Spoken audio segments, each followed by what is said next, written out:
Good evening to you all. Welcome you all to the presentation contest of Path to Success International Matara. The ultimate victory in competition derives from the inner satisfaction of knowing that you have done your best and that you have received the most out of what you had given. Path to Success International Matara is a unique educational institute which gives ample opportunities for its students to upskill the soft skills and also the oral skills of English of school-going children. Today, we are about to witness another significant event of our academy, the PowerPoint presentation contest of Level 4 Friday Group Students 2022. I take this opportunity and I'm honored to introduce the chief judge of today's event. Let me share the screen.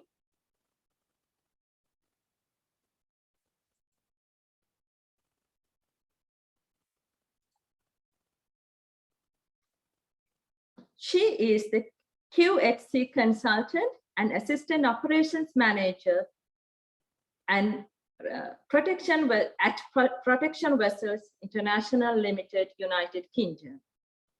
She's well excelled in both academic and professional fields, though she is a fine young lady of 30 years. She possesses an MBA in Operations Management from NSBM Sri Lanka and also BSc Honours in Business Management from University College of Dublin, Ireland. And also she is a qualified lead auditor for ISO 9001 and internal auditor ISO 4001. My dear parents, students, and guests, let's welcome on screen Ms. Bhagya Jayavikrama. Ms. Bhagya, can you please turn on your camera so that I can put you on spotlight? We are honored to have you as our Chief Judge, Ms. Bhagya. Yeah, thank you for inviting me for this contest, and I'm really looking forward for this opportunity today because it's very young age, young kids are there. So I want to give a great feedback afterwards, and I'm looking forward to this. Thank you so much for inviting me today. Right, and thank you so much for accepting our invitation humbly and present here amidst a very busy schedule of work. No problem. All right. So, yeah.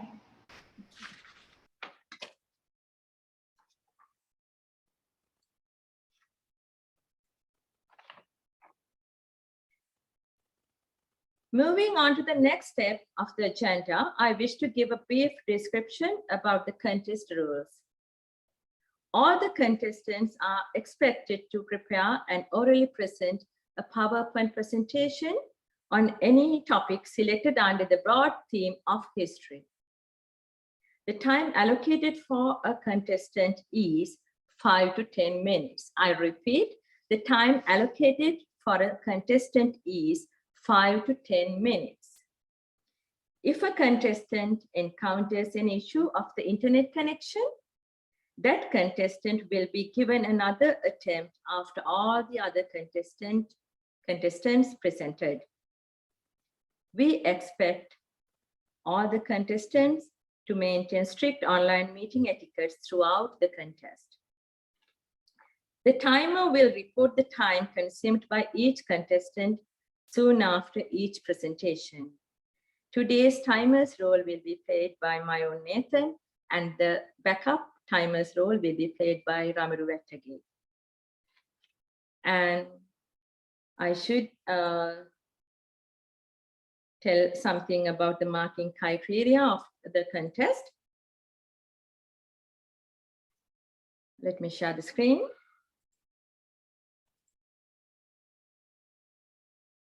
All right, this is how the marks will be given. Marks will be given out of 50 for these criteria. For content, clarity, coherence, and research done to gather information, 10 marks. you'll get marks out of 10 for this category. And designing slides, colors used, animations, effective images, another 10 marks. And effective use of facts, statistics, and details, another 10 marks. Then effective use of time allocated, that is 5 to 10 minutes. Thoroughness of the ideas presented and analyzed. Then marks will be given out of 10 for this criteria. And fluency of English language, English spoken language, then the pronunciation, clear voice, correct grammar, pitch and tone, 10 marks. Then altogether, you'll get marks out of 50. Right, now that our last contestant also have logged in, she is Nuhansa. She's contestant number 8. All right, so let's get started without much ado. So contestant number 1, Nehansa Disanayaka, you can share the screen and get ready to present. Timers, please get ready.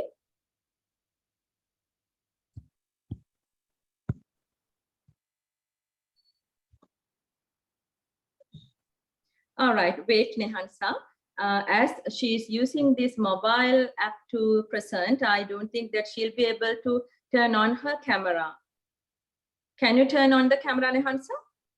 Can, teacher. All right, very good. Then you can turn on the camera and present. Good evening, my dear teachers, judges, and my dear friends. I'm Nehansa Disanayaka. I'm from St. Thomas's Girls High School. I'm in grade 7. I'm a level 4 student in Path Success International Matara. I'm going to talk about the most deadliest and the biggest war in the entire history, the history of the World War II.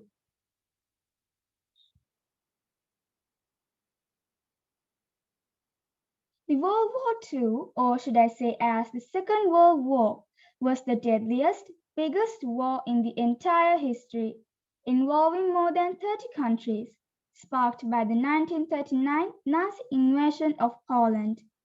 This humongous, deadly war dragged on for 6 bloody years, until the Allies conquered Nazi Germany and Japan in 1945.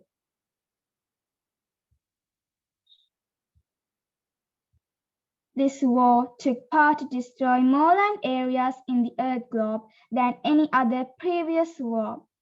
Among the estimated 60 to 80 million people were 6 million Jews murdered in Nazi concentration as part of Hitler's diabolical final solution, now known as the Holocaust. We lost 50 to 50 million people and 21 to 25 military comprised lives were lost. The main combatants that participate for this war were the Axis powers, Germany, Italy, Japan, and the Allies, France, Great Britain, the United States, the Soviet Union, and to a lesser extent, China. Many of the people's question is, why did Adolf Hitler start the World War II? Adolf Hitler had an overriding ambition for territorial expansion, which was largely driven by his desire to reunify the German people and his pursuit of Landbestrom, or we call as living space, that would enable Germans to become economically self-sufficient and military secure. Such goals were greeted with support by many within Germany who resented the harsh terms of the Treaty of Versailles, which had ended the First World War. Through various means, he was able to annex Austria and Czechoslovakia with little resistance in 1939 to 39.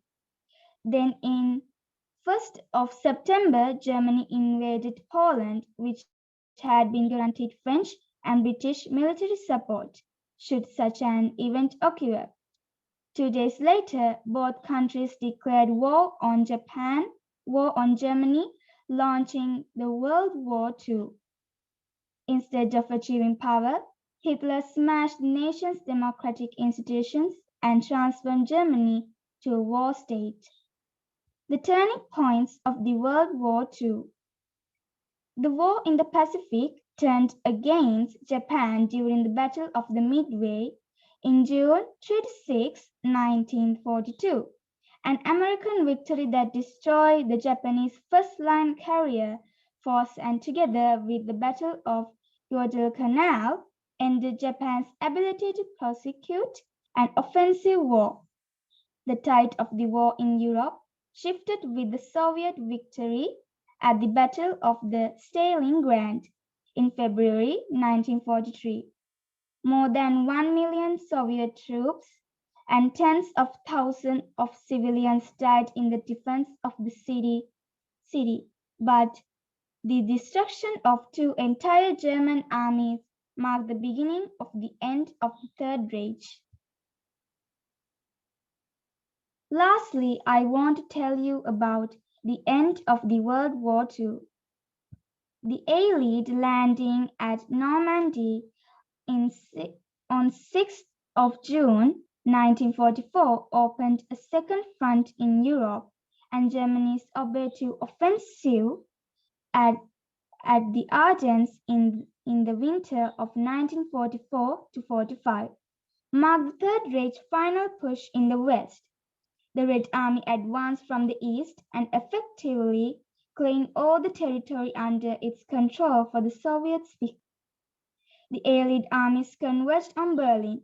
Adolf Hitler committed suicide in April 30, 1945, and the war in Europe ended on May 6. The American island-hopping campaign had destroyed key Japanese installations throughout the Pacific theater, while allowing bypass islands to wither on the vine. Hundreds of thousands were killed in fire bombings of Japanese cities, and the atomic bombing of Hiroshima and Nagasaki in August 1945 knocked Japan out of the war. I'm going to show you a quick video of the end of the World War II.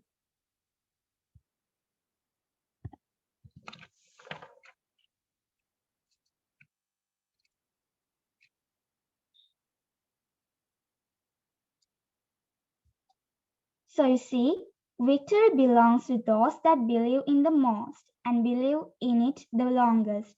A war does not determine who is right, only who is left. A war settles nothing. At a war, there is no winners, only the losers. Over to you, teacher.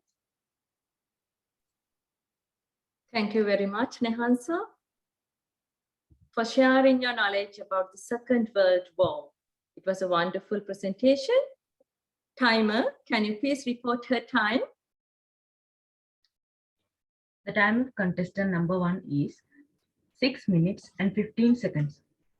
Right, Nehansa, we couldn't see you throughout your presentation. Yes, so right now this is Nehansa Disanayaka, Madam Judge. I hope that you can see her now, so we can understand those technical problems when using this mobile app. There's no way to turn on the camera. Of course, no problem. I fully understand, and I really do appreciate the time and the effort that you are putting in. It's actually 10:30 in Sri Lanka, so it's really nice of you guys. Thank you, Nehansa, right? I'm sorry, it's Nehansa Disanayaka. Thank you for your time, and I will give feedback, Ms. Priyanti, at the end of the presentations for each one of them. Okay. Right. Okay. So are you ready to give a presentation for her now or later? No, I'll do at the end for everybody. I think it will save the time a bit. Okay. All right. Okay. Then right. Then let's move for the second contestant. Second contestant, Vinuki Aberatna. You can share the screen and get ready. Right. Okay. I'll put you on spotlight.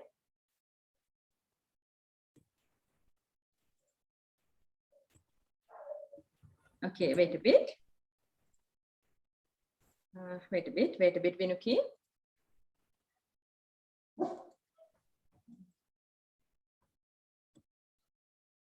Ms. Vargas, shall we proceed or do you need more time to mark the mark sheet? No, you can proceed. I took all the comments. Thank you. All right, okay. Thank you. Contestant number 2, Vinuki Abe Kone. Contestant number 2, Vinuki Abe Kone. You can start to present your presentation. Respected judges, teachers, parents, and my dear friends, I'm Vinuki Abe Kone. My school is Sujata Vidyalaya. I'm in grade 7. I'm a level 4 student of Path to Success International Matara. Today, I'm going to do a presentation about history of the clock. Clock is a very important device to our day-to-day life. Clock indicates time and helps to do our works on correct time. But think about history. How could they know time? They didn't have clock, but they do their work on time. How can it be? In past, they used shadows to measure the time. They measure length of the shadows and use it to find the time. After several centuries, people made different clocks. Some of them are Greek water clock, candle clock, and sand clock. What is the Greek water clock and how does it work? One container was filled with liquid and suspended over the second one. Water dripped through a hole in the bottom of the filled container to the bottom one. On inflow water clocks, the bottom container was marked with the hours of the day. People could tell the time by how full the container became. For outflow clock, it was just the opposite. Do you know what's the candle clock and how does it work? Candle clock is the thin candle with concisely spaced marking that when burnt indicates the passage of period of time. While no longer used today, candle clock provided an effective way to tell the indoors at night or on a cloudy day. Do you know what is the sand clock and how does it work? A sand clock is also called sand glass, sand timer, or an egg timer. It is a device used to measure the passage of time. It comprises two glass bulbs connected vertically by a narrow neck that allow a regulated flow of the sand from the upper bulb to the lower one. We usually use wristwatch. It has great history too. Do you know that it had made for Queen Necklace Maria Carolina in Australia, 1812? It made of some gold and stone. However, the first ritual was creation of the Brazilian Alberto Santos in 1901. Cuckoo clock is also famous clock in the past, but sometimes this cuckoo clock is in some houses these days too. The founding father of the cuckoo clock is Franz Anton Ketter. The Franz invented cuckoo clock in 1700. Nowadays, we usually use this clock. It's called wall clock. We also use digital clock. It's very easy to use. Digital clock is a type of clock that displays the time digitally. Can you guess which type of clocks come in future? I think there will be clock like this. We can stick this clock in our body parts. So, what are you thinking about development of clocks? Those clocks are developed by step. After several centuries, the modern clocks came like this. So, keep this advice in your mind. Time is not be friend with anyone. So, don't waste your valuable time. Thank you for being with me. Thank you so much, Vinuki. It was a very informative presentation about the history of clocks. Thank you very much for taking part in today's contest, and we really appreciate the effort taken to make that presentation. Timer, can you please report your time? The time of contestant number 2 is 5 minutes and 15 seconds. Thank you, timer. Then contestant number 3, Yetmini Nanayakara. I can put you on spotlight. You can share the screen and get ready to present. Wait a few seconds, right? Okay, you can share the screen.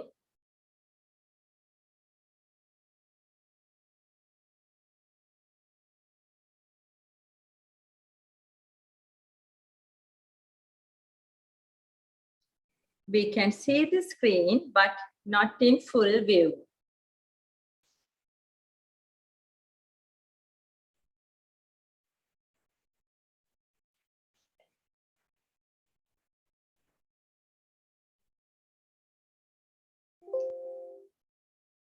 Right. Contestant number 3, Yetmini Nanayakara. You can start Good to evening. present now. Good evening, respected judges, dear teacher, parents, my dear friends and guests. I am Yatni Nanayakara, a student of 7-day school Kandana. I wish to talk about Taj Mahal, the crowning achievement of Muslim art in India and one of the most universally admired works of world heritage. Why I choose to talk about Taj Mahal? It is a symbol of truly and enduring love of a husband as a tribute to his favorite wife, a woman of exotic beauty. The love between Shah Jahan and Mumtaz led to the building of one of the 7 wonders of the world, the Taj Mahal. The awesome structure, the monument of love that Mughal Emperor Shah Jahan gave to the world, stand as testimony of his intense love to his wife Mumtaz Mahal. It is the most well-preserved and architecturally beautiful tomb in the world. What is Taj Mahal? Taj Mahal is a famous mausoleum in India. A mausoleum is a building that contains burial chambers for deceased. The Taj Mahal is India's most famous iconic structure and stunning work of art. It is a magnificent tomb of ivory white marble. It was commissioned by Mughal Emperor Shah Jahan, who was at high point of his wealth and power during his reign. Where is Taj Mahal situated? Taj Mahal is located in Agra, Andhra Pradesh, region of northern India. It is approximately 219 kilometers from the capital New Delhi. The Taj Mahal is located on right bank of Yamuna River in the Indian city of Agra, Andhra Pradesh. Agra was the capital of the Mughal Empire until they relocated their capital to Delhi. Why and how Taj Mahal was built? I wish to draw your attention. It was built as a final resting place for Mumtaz Mahal, the third wife of Mughal Emperor Shah Jahan. Construction of Taj Mahal took around 20 years, beginning around 1632 and finishing around 1653. Shah Jahan constructed the mausoleum in memory of his favorite wife, Mumtaz Mahal, a Muslim Persian princess between 1632 and 1648 with mosque, the guest house and the main gateway on south. The art courtyard and its cloisters were added later and completed in 1653. Several historical and Quranic inscriptions written in Arabic script have helped in determining when the Taj Mahal was built. Masons, stone cutters, inlayers, carvers, painters, calligraphers, tomb builders, and around 20,000 artisans were brought in from all over the empire, as well as from Central Asia and Iran for its construction, which costs a fortune. The main person who built the Taj Mahal was Ustad Ahmad Lahori. The principal architects of the Taj Mahal were Ustad Ahmad Lahori. Pots at his court wrote that Mumtaz Mahal was so beautiful that the moon hid its face shame. However, unfortunately, Mumtaz Mahal died prematurely during childbirth in 1631. What is it made of? The Taj Mahal is made of white marble. A large white dome called an onion dome has a height of around 35 meters and is surrounded by small domes. The full height of the Taj Mahal is 171 meters. The main attraction of Taj Mahal is nothing but its architectural style, which is rhythmic mix of solids and vaults, concave and convex, and light shadow arches and domes added to the beauty of the building. The lush green landscape, reddish path, and blue sky above it make the monument look different every time you look at it. It is an uncommon monument because of the relief work, marble and precious in some places stones that are set into it. The dome is made of white marble, but the dome is set against the plain across the river, and it is this background that works its magic of colors that show their reflection change the view of touch. The colors change as different hours of the day and during different seasons. Inside Taj Mahal, a total of 28 types of precious and semi-precious jewels are set in the marble. Many have been stolen over the years. The interior of the mausoleum is built around octagonal marble charmer with low relief carvings and semi-precious stones. The coffins of Mumtaz Mahal and Shah Jahan are inside. These four tombs are surrounded by a filigree marble screen that was made with great care. What surrounds Taj Mahal? The Taj Mahal complex includes a large garden, a reflecting pool, a mosque, and other mausoleums. The minarets stand away from the main building in case they fall and crush the main dome. The Taj Mahal complex includes a large garden, a mosque, and other mausoleums. It is surrounded by 4 minarets from which Muslims are called to prayer. The Taj Mahal has gained reflecting pool that perfectly reflects its beauty. Interesting fact. The name Taj Mahal means crown of palaces. Over 1,000 elephants were used to transport heavy materials and supply for construction. Taj Mahal was declared one of the new 7 wonders of the world in 2007. Taj Mahal's white marble is rapidly turning yellow because of terrible air pollution in Agra. Only electric vehicles are allowed near structure. In this slide, I have started a few interesting facts about Taj Mahal. However, in the interesting of time, I don't intend to read them. However, I wish to mention an even more interesting fact about Taj Mahal. The rectangular base of Taj Mahal is itself symbolic of different lights from which to live a beautiful woman. The main gate is like a well-to woman's face, which should be lifted delicately, gently, and without haste on wedding night. In Indian tradition, the veil is lifted gently to reveal the beauty of the bride. This slide depicts the primary resources I utilized to prepare my presentation.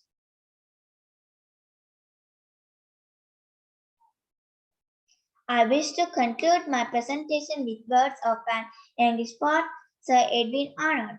I call not a piece of architecture as other buildings are, but proud passions of an emperor's love wrought in living stones.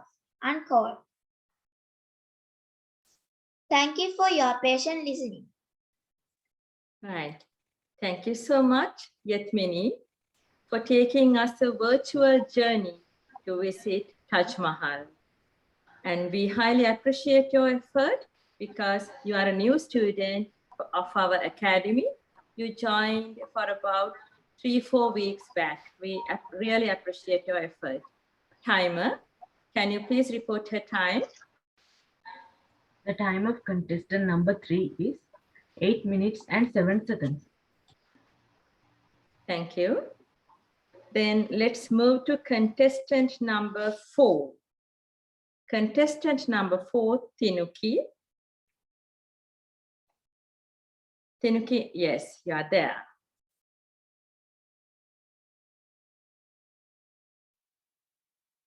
Right.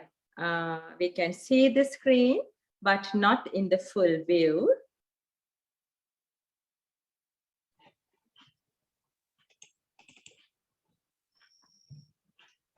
All right, Tinuki. I hope that you are ready. Contestant number 4, Tinuki Tinara. You can start your presentation now. Hello everyone. Good evening, my dear teacher and my dear judge and my dear friends and guests. I'm Tinuki Tinara. I'm a student of St. Thomas's Girls High School in Matara. I'm in grade 8. I'm a level 4 student of Path to Success International Matara. Today, I'm going to talk about history of tea and coffee cultivation in Sri Lanka. First, let's talk about tea cultivation. From 1824, British brought a tea plant from China to Sri Lanka. It was planted in Royal Botanical Gardens, Perak, and it is considered to have been first non-commercial tea plant in Sri Lanka.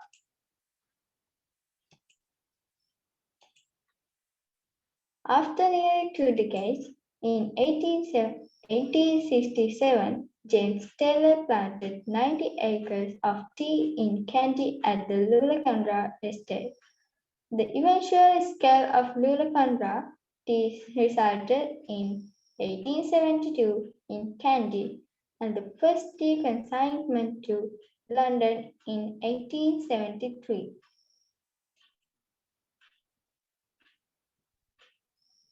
The first broking firm, John Brothers and Company, was established in 1876, and the first public Colombo auction took place in 1883 under the guidance of Ceylon Chamber of Commerce, which established in 1839. The Colombo Tea Traders Association was formed in 1894 and in 1925, the Tea Research Institute was established. The organizations helped boost the production and export of Ceylon teas in its early ages. Then let's move to the coffee cultivation. From 1503, Arabians introduced coffee to Sri Lanka. In the past, Sri Lanka has exported near 50,000 tons per year.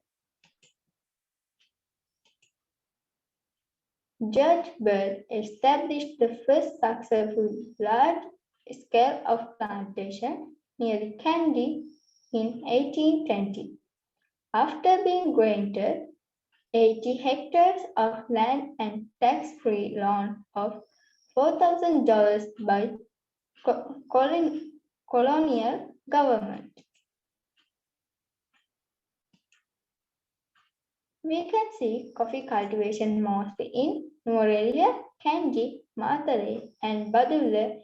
It means hilly region in our country. Thank you for being with me.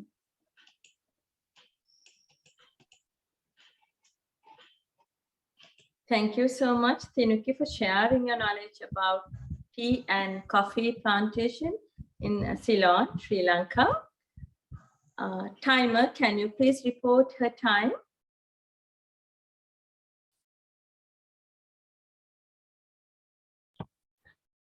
The time of contestant number 4 is 5 minutes and 20 seconds. Thank you so much. Let's move to contestant number 5, Subhavita Tharapati. Right. Okay. You can share the presentation and get ready to present. Yes, teacher.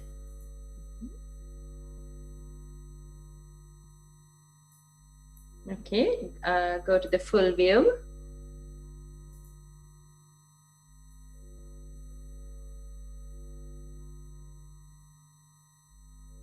Respected judges, teacher, and my dear friends, I am Subhavita Tharapati Alappadabel. I live in Dondra. I am a student of St. Services College, Matara. I am in grade 8 and I am a level 4 student of Path to Success International Matara. So today I am talking about history of humans, human evolution.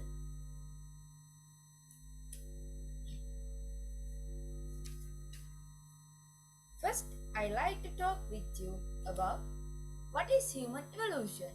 Then, first living organisms on Earth, migration to land, types of animals live in Ice Age, types of human species, informations about the advancement, achievements they got by practicing farming.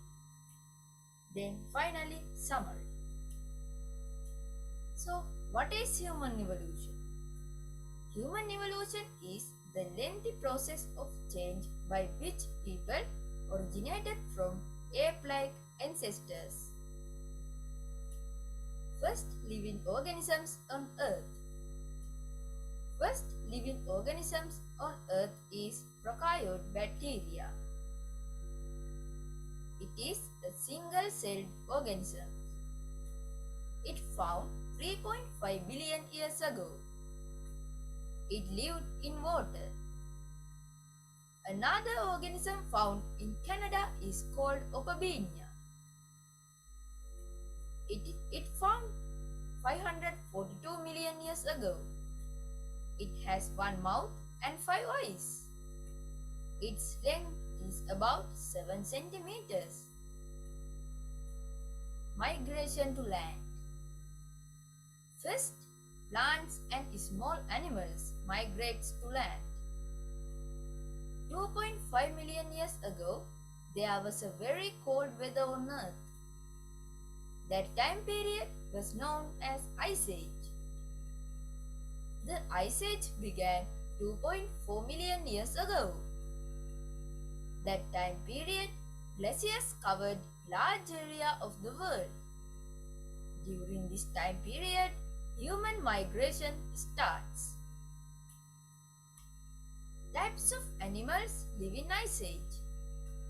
Mammoth, Smilodon tiger, American cheetah, ground sloth, Arctic ground squirrel, camelops, and Homo therium.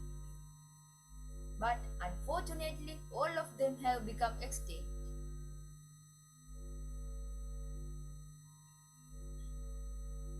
Types of human species. There are 21 types of human species. Sahelanthropus decadensis, Ornithuensis, Ardipithecus cadabra, Ardipithecus ramidus, Australopithecus anamensis, Australopithecus afarensis, Kenyanthropus platyops, Australopithecus africanus, Parathopus ethiopicus, and Australopithecus garhi. Then Homo habilis, Parathopus boisei, Australopithecus sediba, Homo rudolfensis, Homo erectus, Parathopus robustus, Homo forensis, Homo heidelbergensis, Homo neanderthalensis, Homo naledi, then finally Homo sapiens. informations about their advancement. Before 12,000 years ago, end of Ice Age showed signs of complication, so Earth gets gradually warm. Because of this, trees and plants grew well. This new environment, humans started hunting and growing. Examples for seed they cultivated is sweet corn, wheat, paddy seeds, etc. Because of this, family units were built, so they started to build houses. Because of this, villages occurred. As a result, their needs increased, so they moved to find new inventions. As a result, they found fire and metal. This is their greatest achievements. In addition, they found language, habitats, wheel, farming equipments, etc.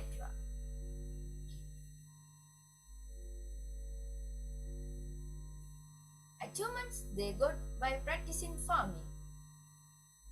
Before practice farming, they earned their food by hunting. But it is harmful.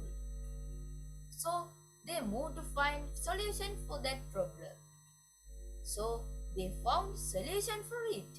It is farming. So these are some benefits they get by practicing farming. They practice to live in village by their lovers. After farming, they get free time. That time, they found some aesthetical things like art, statues making, music, dance.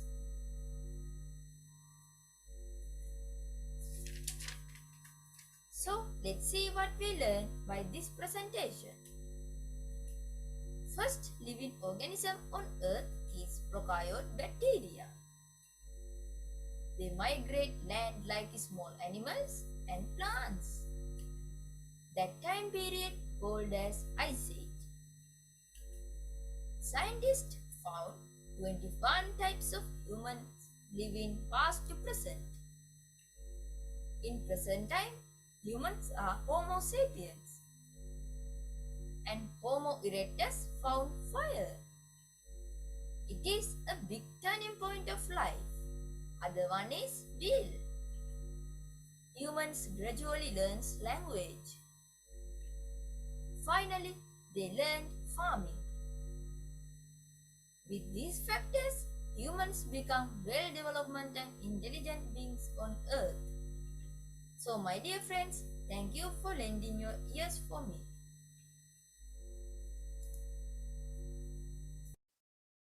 It was a very informative, very descriptive presentation about human evolution. Tharapati, thank you very much for taking part in today's contest and sharing your knowledge about human evolution with us. Timer, can you please report his time? The time of contestant number 5 is 7 minutes and 55 seconds. Thank you. Let's move to contestant number 6, Ridmi Vitanagi. Ridmi, yes, you're there. I found you. Right, you can share the screen and get ready to present.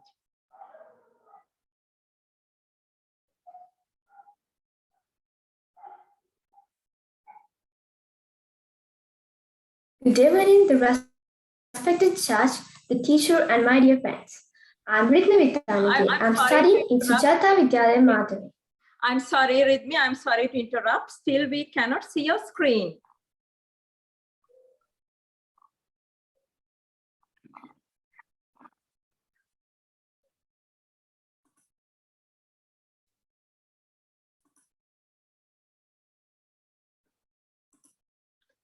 Yes, try to share it again, my darling. Okay.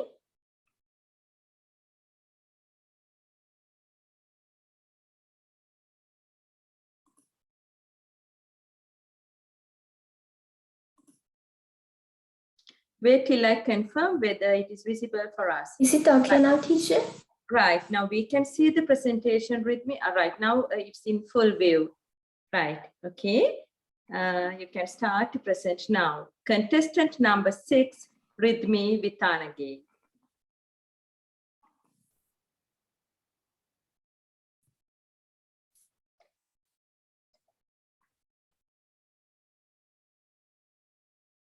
Yes, Ridmi, you can start now. Okay, teacher. Good evening, the respected judge, the teacher, and my dear friends. I'm Rithma Vitanagi, and I'm studying in Suchata Vidyalaya Matara, and I'm a level 4 student of Path to Success International Matara. You may have sat and observed the sky for lots of times, but have you ever thought about the history of stars? All right. In this presentation, I hope to discuss a brief introduction on stars and mainly under 3 sections as history of stars, history of star observation, and evolution of stars. So first and foremost, we have to get on with what we mean by a star. Simple. A star is a luminous ball of gas with hydrogen and helium held together by its own gravity. The nuclear fusion in its core supports the star against the gravity and produces heat protons as well as small amounts of heavier elements. So before we are conferring about the history of stars, we have to know how stars are formed in ancient times. Actually, in Israel, ancient people looked up thousands of years ago. The stars were there, pinpoints of light that seems to rotate slowly around the Earth. And they can live up to billions and even trillions of years, consuming their hydrogen fuel.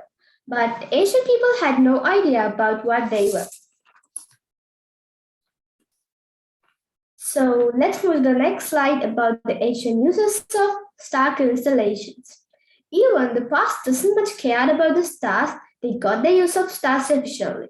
Stars had played a major part in religious ceremonies, and navigators used them to travel at night both over land and over sea. So early astronomers grouped the stars into constellations and then used these to track the movement of the sun and the planets. The motion of stars over the course of a full year helped them to build the first accurate calendar to know when to harvest and when to plant. So let's move on. Who thought the stars would be stars? Have you thought it before? Anyhow, John Bayer, who was born in Germany, was the first to use Greek letters for star names, and he promulgated a book of identifying all the stars visible to naked eye named Uranometria, and even 4 centuries later, we use them still. You can see some pages of Uranometria in this slide. And here we have Big Bear drawing and the real star constellation, and as well as Scorpius constellation, which was on John Bayer's book 4 centuries ago. So even nowadays, we argue for just little things. And as well as ancients too had argued about the stars.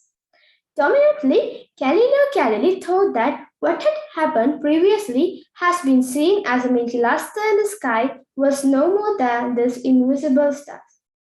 And Aristotle thought that the stars were the line between the universe seen by man. And when Ptolemy thought that the stars were a set of spheres surrounding the earth. And finally, the Giordano Bruno proposed that the stars were other objects like our sun, just much further away. So as a result, astronomers then started measuring the luminosity of light and even the proper motion of nearby stars. So let's move to the next section about the history of star observation. At first, ancient Egypt astronomers and Babylonian astronomers had observed the sky in 1534. Then in 1609, Galileo Galilei observed the stars for the first time using a telescope made by himself. And in here, we need to know the difference between observing and looking. Otherwise, we also can look the stars without observing. So here you can see the picture of the telescope which was used to observe the stars by Galileo Galilei. So this slide you can see an article published in 1909 in New York newspaper by John Nobel Walpola about the telescope which composed to view millions of stars through the space. So let's move to the next section about the history of star observation. And I'm going to share you with about the most mysterious civilization, how they surveyed stars. Actually, they thought that actions and emotions of God could be read on stars. And with the luminosity of light, if I put it in this way, with the brightness of light, they thought, what type of emotion does the God have? And isn't that incredible? To add more, they believed that the stars are guiding lights to heaven, and they made animals use the stars too. So after two sections, here we are to converse over the evolution of stars. There are 7 main stages of Big Bang.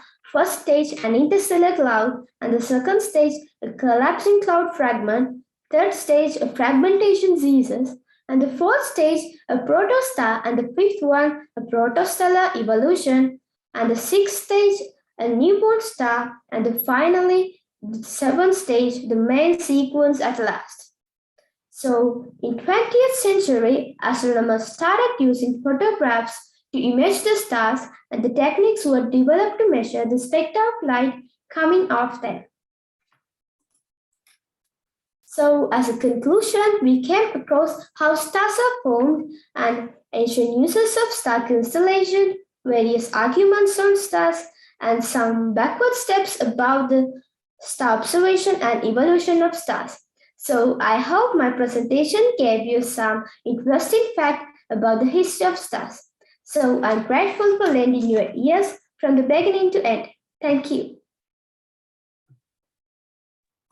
Thank you so much, Rithmi, for sharing your knowledge about the history of star observation.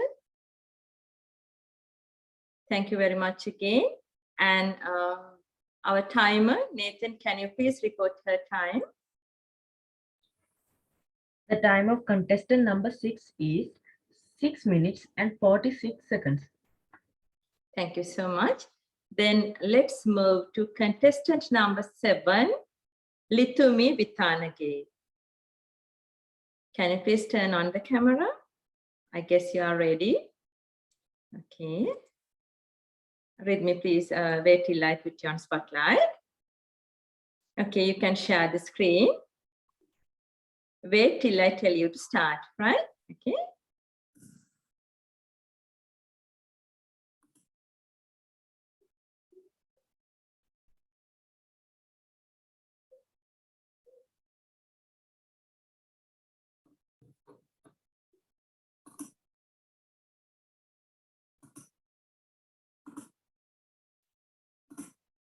Okay, share the screen, my darling.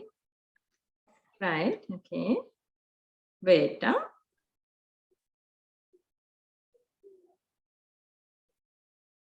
All right, now we can see the screen, but not in the full view.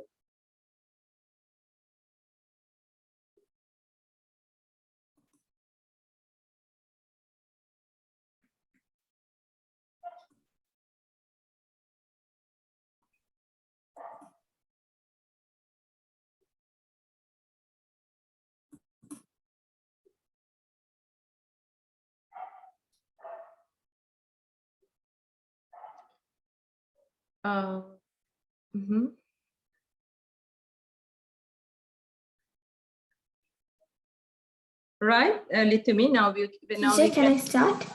Yeah, now you can start. Yes. Contestant number 7, Litumi Vithanage.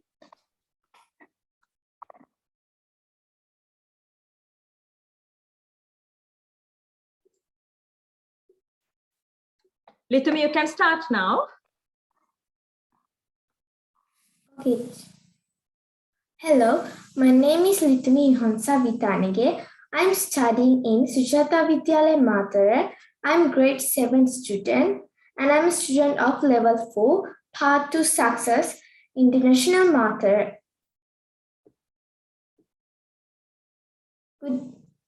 I think you all may have typed on a keyboard, but have you ever wondered how far the history of the keyboard goes?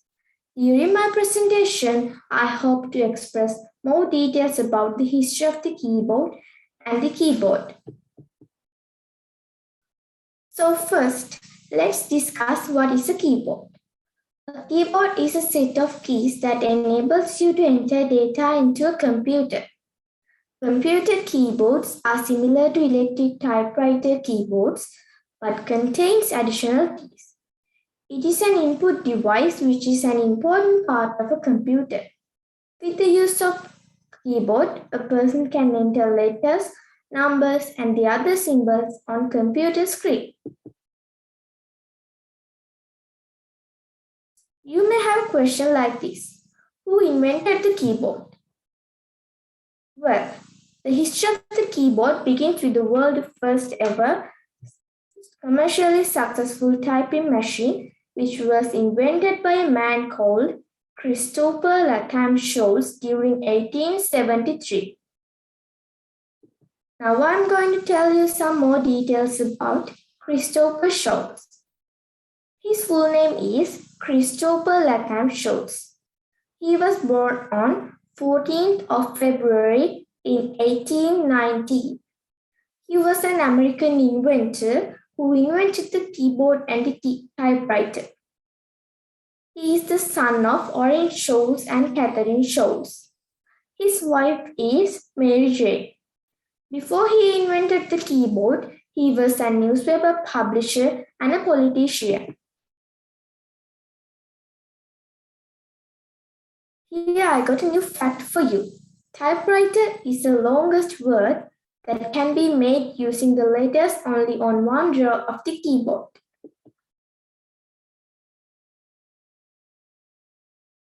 If you observe the keyboard, you may find some bumps on some keys. The small bumps can be found on F and J keys. It helps position your left and right hands without having to look at the keyboard. Without looking at your hands, you can feel the small bumps to correctly position your hands. Number 5 on keyboards with a numerical keypad also has a bump to correctly position your hands on the keyboard. Let's move to the next slide about types of keyboard. There are many types of keyboards all around the world. Wireless keyboard, QWERTY keyboards, stump keyboard, optical keyboards, multimedia keyboards are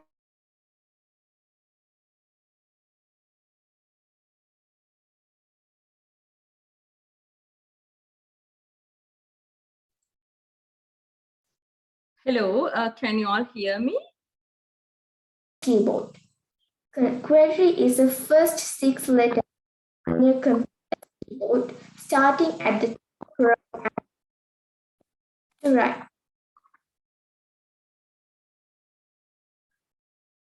In the first design of QWERTY keyboard, the keys were arranged in alphabetical order. However, there was a problem with that design. Scholz thought for a long time for overcoming this problem. Finally, he found a solution.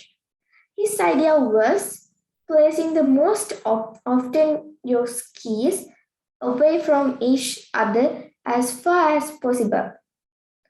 Then the modern QWERTY keyboard was born. The letters on the QWERTY keyboard aren't in alphabetical order because in the first design, the keys were arranged in alphabetical order. As a result, the typing speed was too fast and it can damage the computer. So, to reduce the speed, QWERTY was brought. Now, let's discuss optical keyboard. The keyboards with optical switches have a quicker reaction time than metal switches, and have a longer life because there is no metal contact. Optical keyboards are usually better for gaming. If water or other liquids enter mechanical keyboard, it may damage the setup, but this isn't an issue with optical keyboard. The technology was introduced by Harley Kirchner. He is an American engineer in 1960 as a substitute for typewriter keys.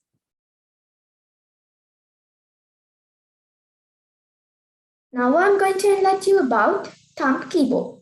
It is a small physical keyboard that usually connects using USB. That is designed only for the left and right thumbs on your hand. These small keyboards usually help user to type quickly. It's commonly found on mobile phones and tablets. These types of keyboards are useful for gamers. So finally, evolution of keyboards. In the past, ancient people used ink feather pen to write letters.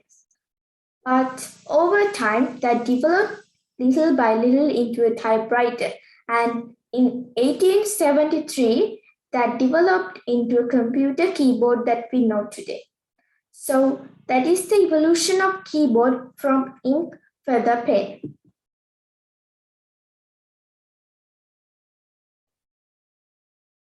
As you can see, there is a lot to learn about the history of the keyboard.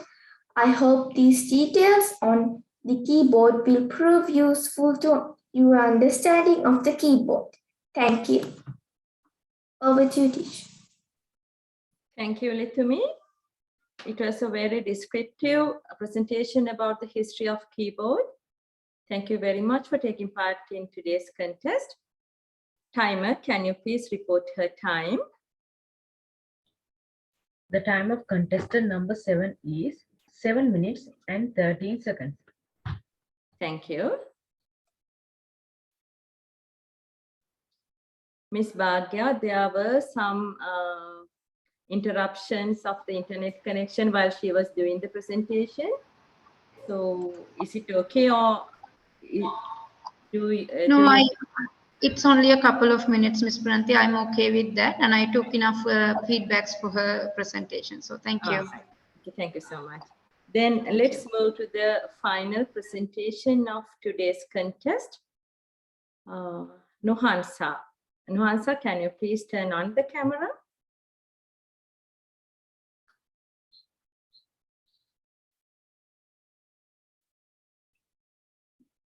Nuhansa, can you please share the screen and get ready?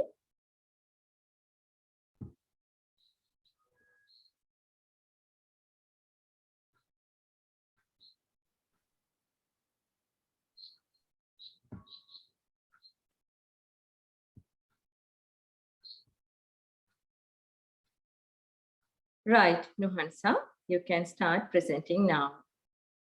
Respected judges, teachers, and my dear friends, I'm from St. Mary's Convent, Matara, and I'm in grade 8, and I'm a level 4 student of Path to Success International, Matara. As one of the largest predators ever lived, Megalodon captures people's imagination. But was this apex predator simply beefed up great white shark, and is it still lurking in the dark depth of the ocean? Let's find out that in this presentation, History of the Megalodon Shark. These are the contents that I'm going to talk with you about. First, who is this megalodon? Then range and habitat, evolution of the shark, teeth and bite force, when did they extinct, what megalodon looks like, do they still live in, and last, growth and reproduction.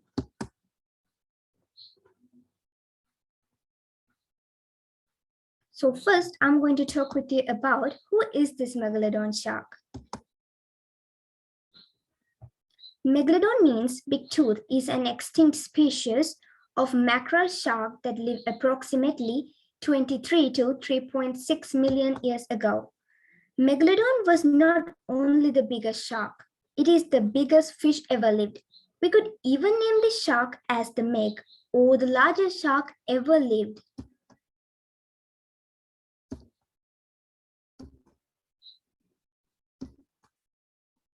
Next, I'm going to talk with you about range and habitat. Megalodon inhabited a wide range of marine environment and exhibited transient a lifestyle. Adult megalodon were not abundant in shallow water environments and mostly inhabited offshore areas. Fossil remains show a trend for specimens to be large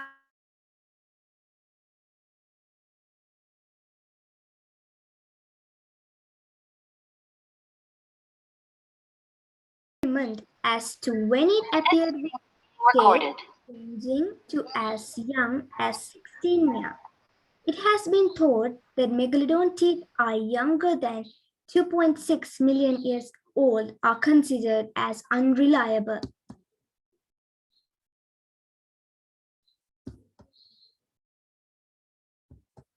The next, I thought to talk with you about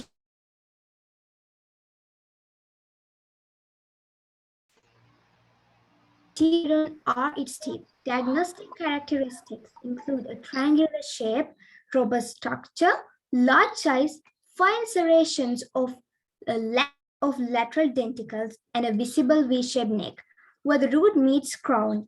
The tooth met the jaw at the steep angle similar to the great white shark. Megalodon teeth can measure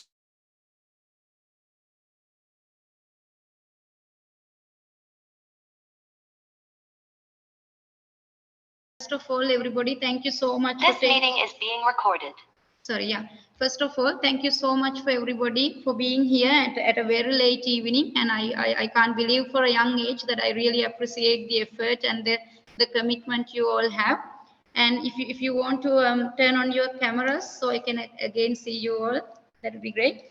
First of all, I would like to tell you that this kind of activities that Ms. Priyanti arranges is actually to build your confidence, to get you guys actually talking to people and getting you prepared for your future. It's not really a case of, we are not here to evaluate your English into totally. It's not the main purpose. It is also one of the main purposes, but it's not the only one main purpose that we are here. So one thing I noticed, all of you have good projection and you are not in fear or scared. At your age, probably I wasn't even talking. So I think compared to ourselves, I believe that you all have good confidence level, and I'm really grateful to see that level of confidence at a young age like you. Okay, so I really have to say that first of all.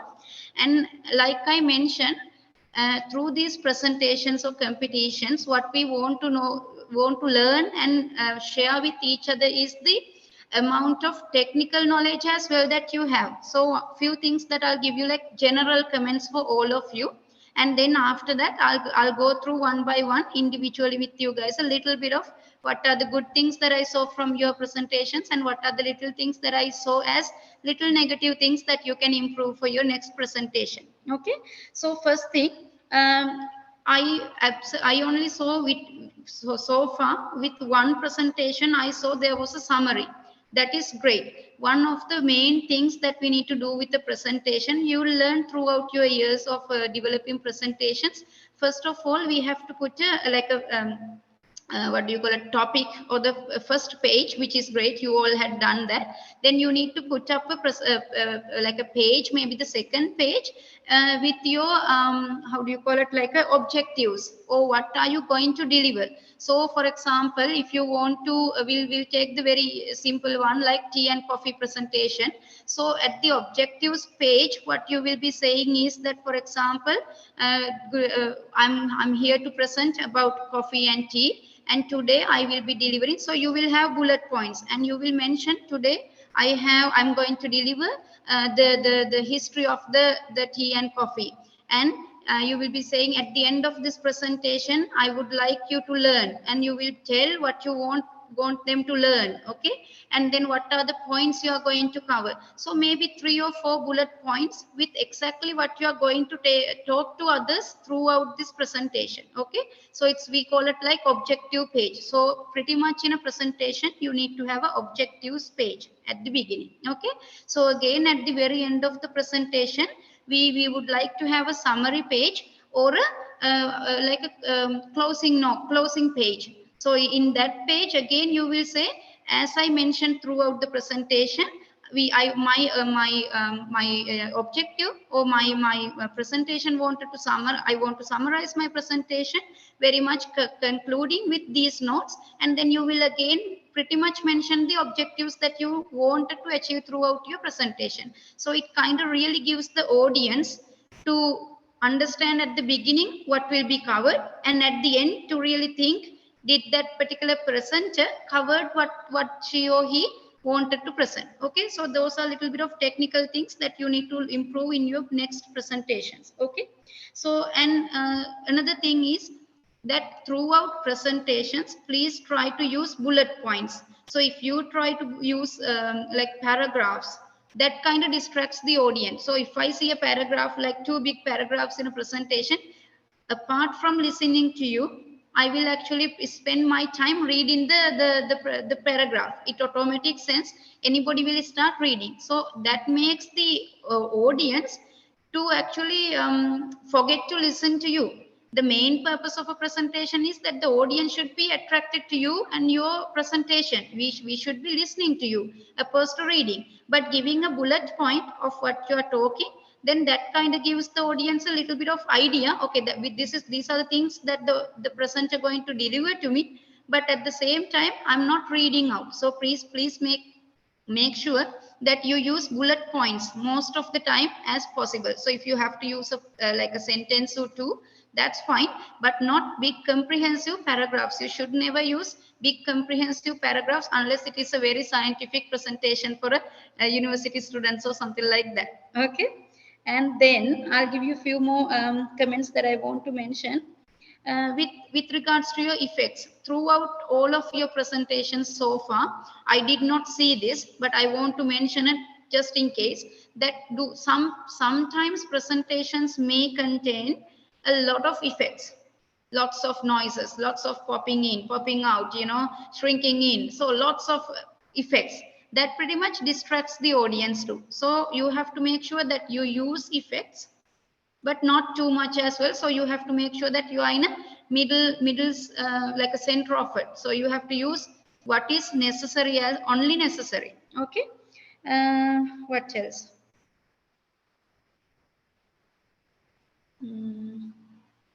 Okay, another point actually I saw in a 1 or 2 presentation today as well, that when you are talking, when you are presenting, please do try your best not to read the presentation. So if you have put up 3 lines in your presentation, one of the slides, we'll say three sentences, then you could be reading the same. So actually in that case, we could, as we as the audience, we can actually think, why do we need the presenter? She or he could have emailed to us. Then we can read it for ourselves, right? So that's why again I mentioned previously, use bullet points, and then you have your short notes in front of you or somehow, then you read, you present the presentation opposed to reading it out. Okay.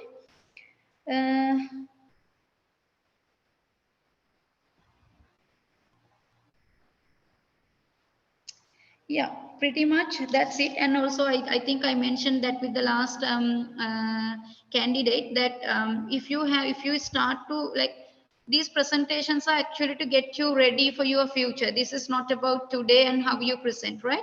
So if, for example, if you face any technical issues like connectivity issues, if we disconnect the video, that supports the bandwidth of the internet. Okay, so if you stop presenting and if you ask your teacher to present, then it will support the bandwidth of the internet as well. Same way, if all of us actually disconnect our videos and only use the minimum that we need in here, that will support the person who is with the connectivity issue as well. These are little technical things as that we can support each other when we are doing presentations.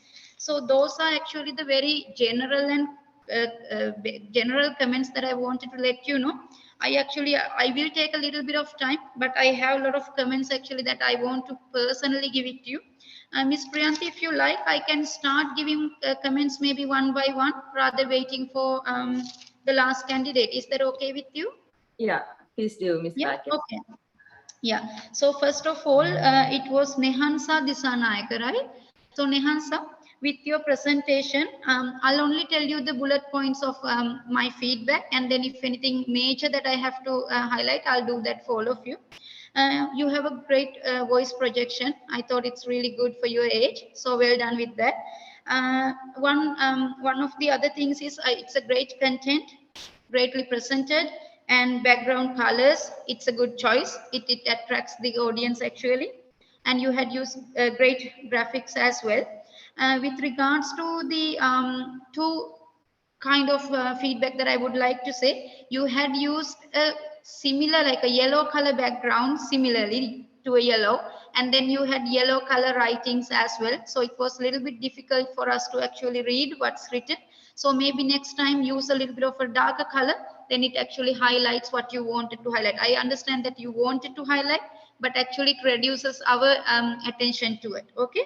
And also because of the slide, you had not enough space, you had used tiny images, so we couldn't actually see them.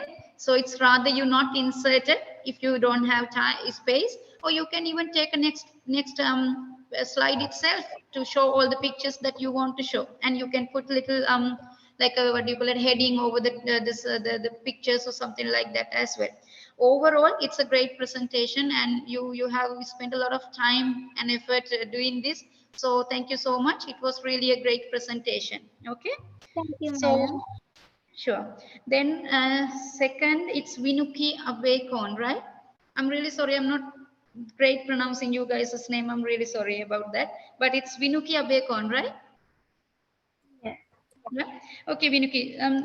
It's great. I learned a lot about the clock that we were wearing one, but never thought about it actually. Never thought about it whatsoever. But it's great information on it. Again, I thought color combination was very attractive of the presentation. That's what needs to be there, because the audience should be attracted to the presentation. Okay, then only you will hear what you are saying. You also have a great projection of your voice for your age, so I'm really delighted to see.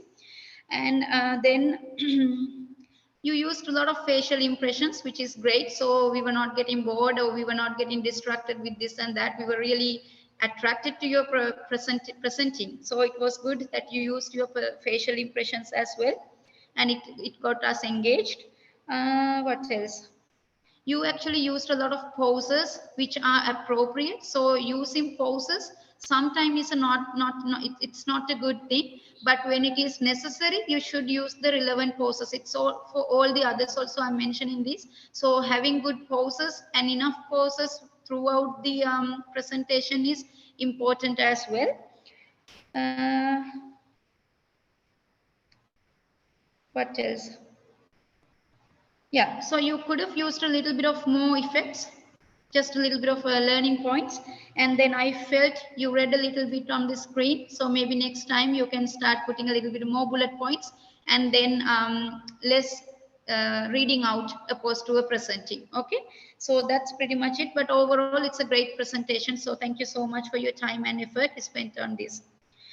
So number 3, it's I'm sorry, Miss Bhagia. Now that our last contestant number 8 has logged in. Sure. Right. So now she can start presenting. I will do the slides for her, and she can turn on the camera. Nuhansa, you can turn on the camera.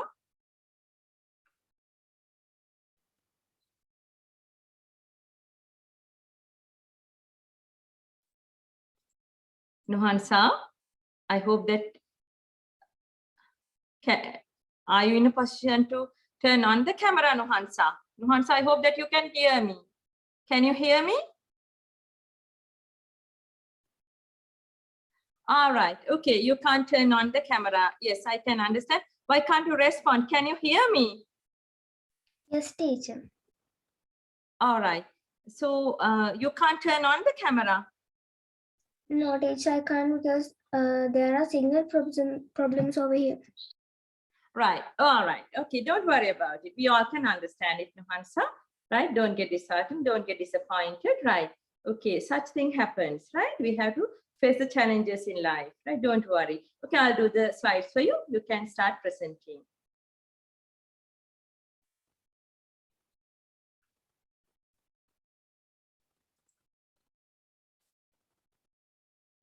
I hope that everybody can see the screen.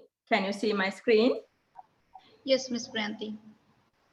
Right. Now, Nuhansa, you can start to present.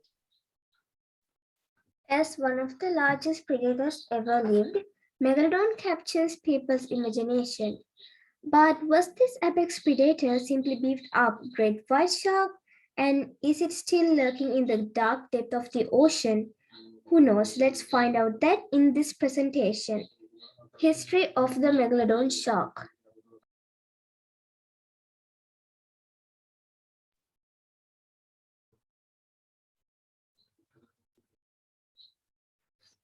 These are the contents that I'm going to talk with you. First, who is this Megalodon shark? Evolution of this shark? When did they extinct? What Megalodon looks like?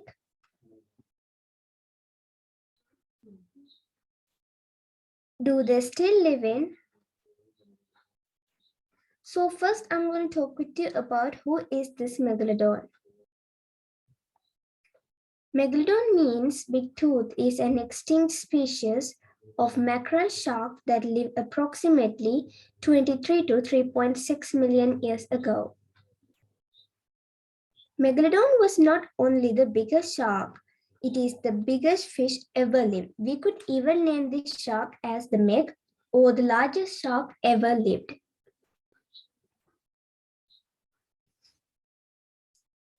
Next, I'm going to talk with you about evolution.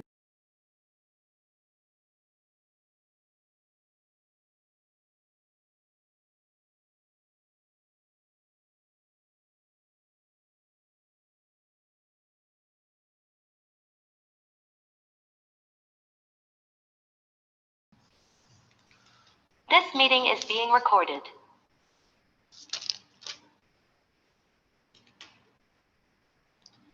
So I was at Yethmini Nanayakara, right? Yes, madam. Yes, okay.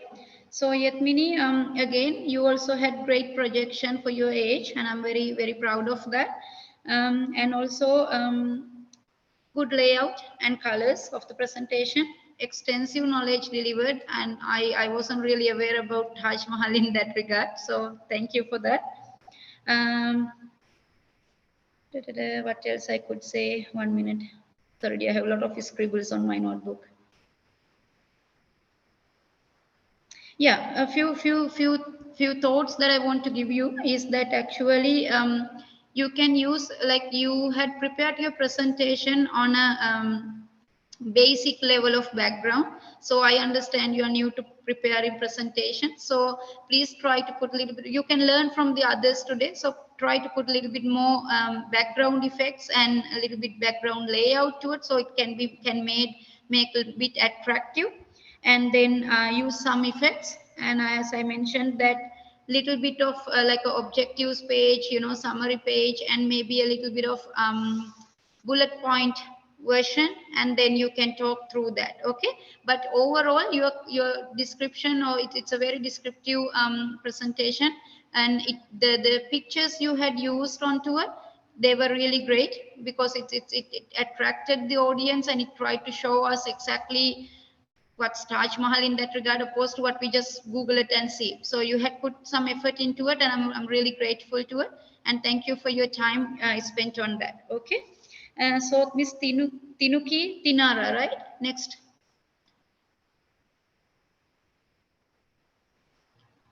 Miss Tinuki, you are the one who you had to use 2 devices. So for your age, I'm really grateful again that you tried your best, opposed to saying that I'm not able to do it. So you used your technology, you used whatever available to make it happen. So we should actually, of course, saying thank you for that. The effort.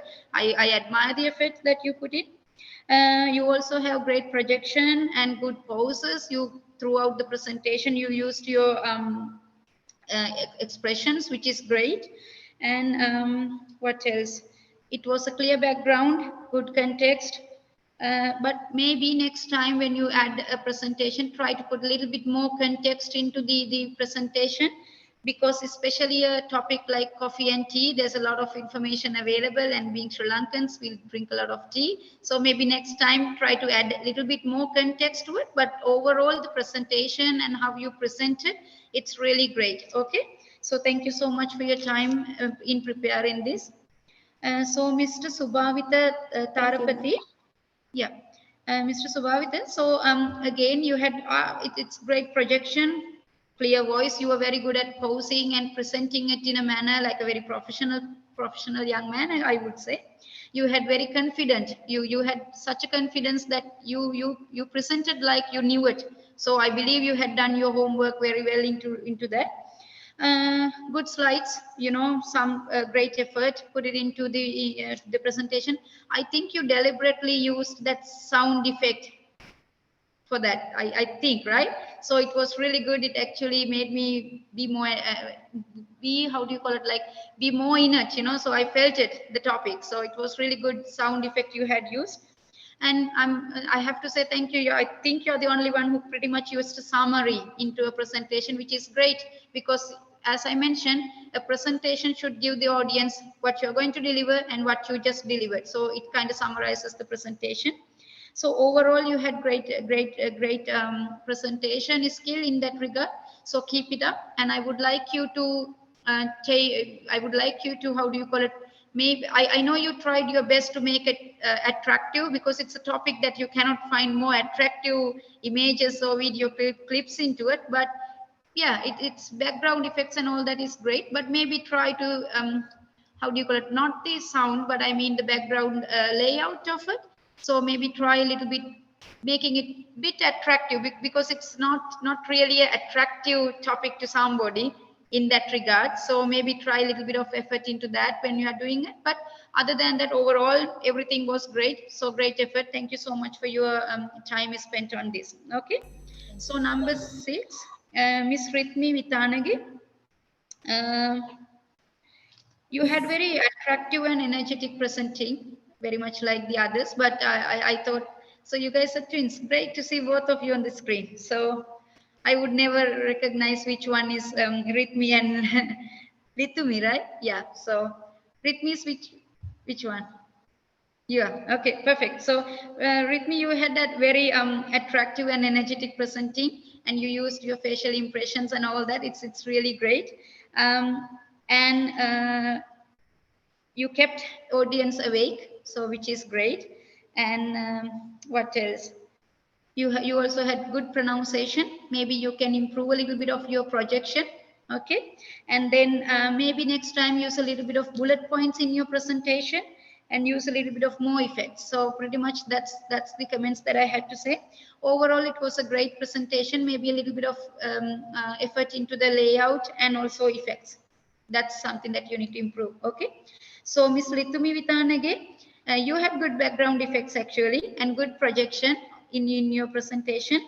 Enough poses, so you knew how to provide poses when you are speaking.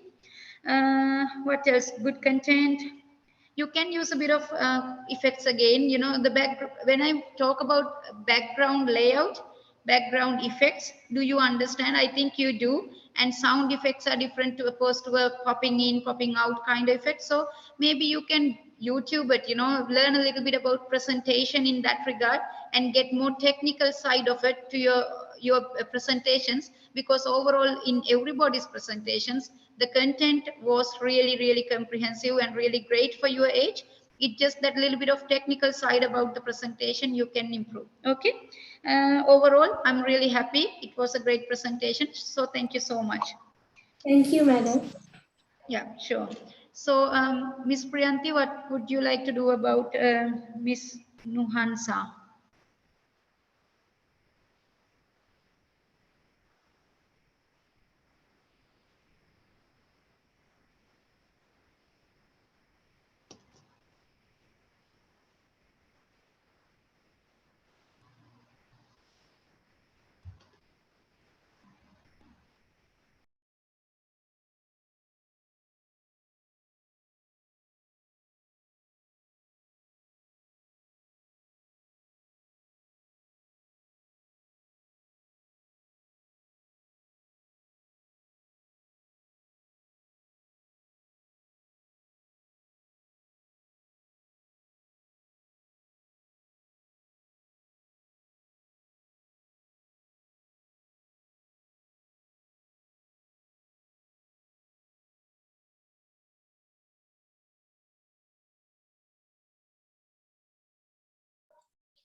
Right. I think let's listen to a beautiful song.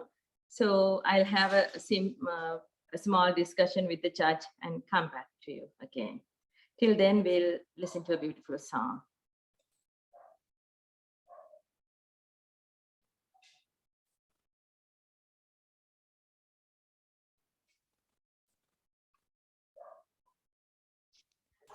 This meeting is being recorded. Right. We are back. Can you all please turn on the cameras? We are going to announce the results now.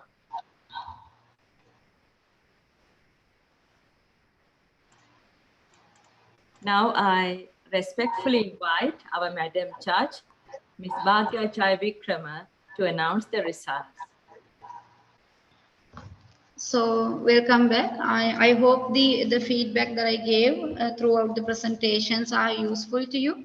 And I really appreciate the time and effort you have taken. And thank you so much for Path to Success International for arranging such things like this for activity-based context. So people actually, the young personnel can get their creativity and then the commitment shown and get some credit for their work, and through that they can learn as well. So now we have come to wind up, and it's very late, so I'm not going to take more time giving more feedbacks. We can do that maybe hopefully another time if I get ever invited. So through this now it's the most awaited time to announce the competition and the winners. So it was very tough competition, I have to say, because all of you are really great, had put a great effort into it. So once again, thank you so much for every one of you. So I'll start with Ms. Priyanti giving the third place. Yeah, from reverse order, from third place to the first. I'll go from there. So the third place goes to 1 minute. I need to pronounce your names properly. So it's 1 minute. It's Nehansa Disanaika. So Nehansa, you are the third place on this competition. Thank you. You're welcome. And then the second place goes to it's Litumi Pitanage.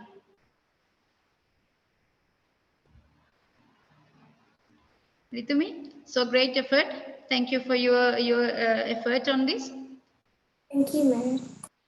Okay, and then the first place goes to Mr. Subhavita. Like I said, I was really impressed over the technical side that you brought into this competition, and for your age. So very well done. Keep it up the good work. Huh? So learn from others as well, a little bit other things that you can learn, and keep up the good work. So we can actually give a good applause to everybody.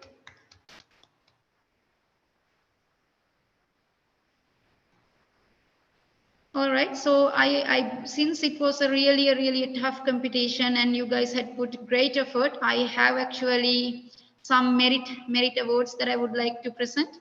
So it goes to Vinuki Abekon. You get a merit award, and then it's Yetmini Nanayakara. You get a merit award as well. Then Ritmi Vithanage, again you also get a merit award, and rest of the others also you had put up a great effort. But like I mentioned at the very beginning that this competition is not only about English and how you pronounce and how you project. It's actually about sorry, it's actually about a little bit of technical knowledge as well, how you prepare a presentation and how you present a presentation as well. So through that we give that we give the credit to that context as well. Okay, so thank you so much for everything. So Miss Priyanti, do you want to wind up the competition? It's really late for these young Yes, Ms. girls. Bhagya. Right. Yeah. So I take this opportunity to thank you. Thank you very much, Ms. Bhagya, for accepting the invitation and present here as a chief judge. So the constructive comments that you had given, they are very useful for our students' improvement. Thank you very much once again. Okay. And You are we hope to see your presence in our future competitions too. Congratulations, all the winners. So I know that you all worked very, very hard to make these presentations, and I should thank your parents also for giving you the immense support and always help you to make these presentations. Without your support, this event would not be a successful one. So time has come to draw curtain for this wonderful event. So I am glad to host this wonderful event, and I'm also very much blessed to see the wonderful talents of my students today. So everything went well. So time has come to say goodbye. Good night, all of you. Stay blessed. Bye-bye. Good night. Good night. Thank you so much. Good night, teacher. Good night, Good madam. evening. Good night, Bye-bye. teacher. Good night, madam. Thank you. God bless you. God bless you too. Bye-bye.